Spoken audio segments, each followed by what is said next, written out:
कलाम मुक़द्दस में से हमारे लिए आज की तिलावत तकवीन की किताब 21 बाब 5 आयत 8वीं ता 20वीं आयत तक।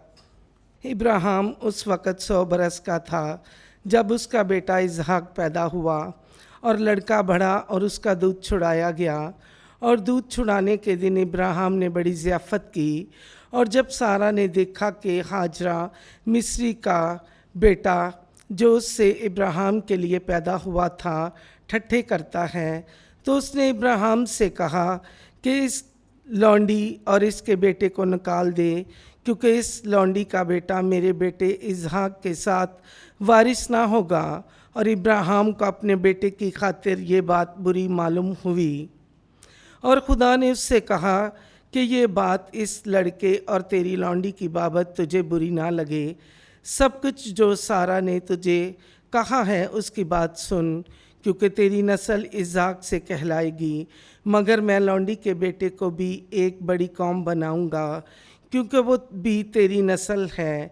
तब इब्राहिम ने दूसरे दिन सुबह को उठकर रोटी और पानी का मशकीज़ा लिया और हाजरा के कंधे पर रखा और लड़का उसके हवाले करके उसे रुखसत किया। और वो रवाना हुई और बेरशबा के जंगल में भटकती फिरी। और जब मशकीज़े का पानी ख़त्म हो गया तब उसने लड़के को वहाँ के दरख्तों में से एक के नीचे डाला और आप चली गई। और उसके सामने दूर एक तीर तालाब के फासले पर बैठी, क्योंकि उसने कहा मैं लड़के को मरता नहीं देखूंगी। और वो सामने बैठकर बुलंद आवाज़ से रोई। और खुदा ने लड़के की आवाज़ सुनी। और खुदा के फरिश्ते ने आसमान से हाजरा को पुकारा और कहा, ए हाजरा, तू क्या कर रही है? ना डर, क्योंकि खुदा ने लड़के की आवाज़ जहाँ से कि वो पड़ा है सुनी है। उठ, लड़के को ले और उसका हाथ पकड़, क्योंकि मैं उसे एक बड़ी कौम बनाऊंगा। और खुदा ने उसकी आंखें खोली और उसने पानी का एक कुआं देखा और जाकर वहाँ से मशकीज़ा भरा और लड़के को पानी पिलाया।